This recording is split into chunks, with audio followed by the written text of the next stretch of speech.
Hello there, and welcome to another very special episode of Electric Sheep. I believe this is our 121 subscriber special, so thanks to all my subscribers. Sorry if your number didn't get an episode. I try to do as many as I can. Um, so without any further delay, here's another ChatGPT biography on the most popular Canadian superhero according to all the different RLSH documentaries and podcasts that I've listened to. Polarman is the big Canadian name that comes up more than anybody else. And he gets a lot of positive praise. I have not heard anyone say anything bad about Polarman. Let's see what ChatGPT has to say. Polarman origins and motivation. Polarman began his journey sometime during his teenage years in Iqaluit, the capital of Canada's Northern Territory, Nunavut. He has spoken about how early experiences with bullying, both personally and witnessing others being bullied, deeply affected him. One day, after seeing someone else being targeted, he impulsively intervened. In a Halloween mask, he rushed to the playground on his bike and confronted the bully, scaring them away. This spontaneous act made him realize that people believed he was a superhero. He says, open quote, "That bully thought I was a superhero. Let's see how far I can go with this."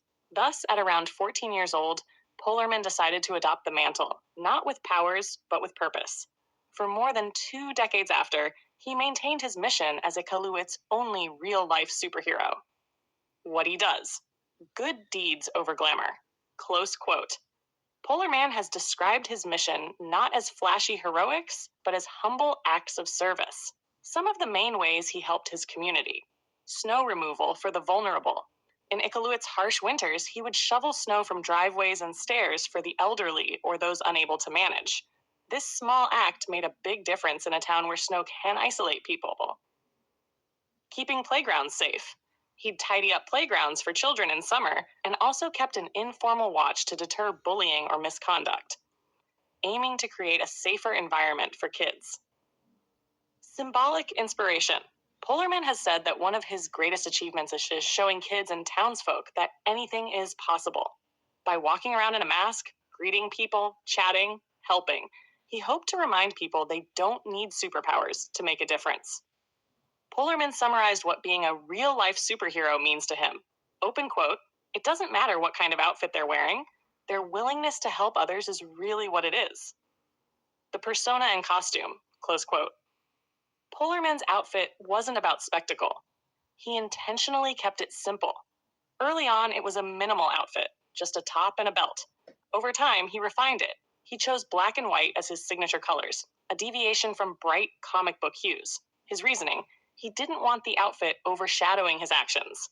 Thus, his superhero look became symbolic.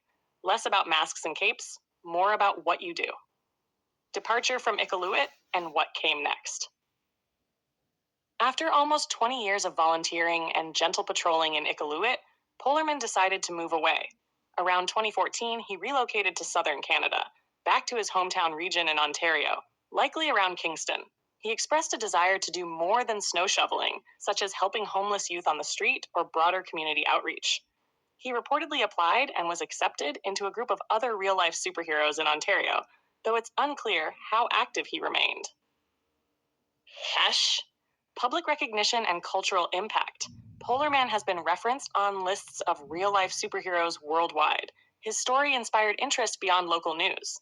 At one point, there was a plan by digital media company Pingwalk to produce a short animated virtual reality film about his life, letting him speak in his own voice about what home, identity, and giving back meant to him.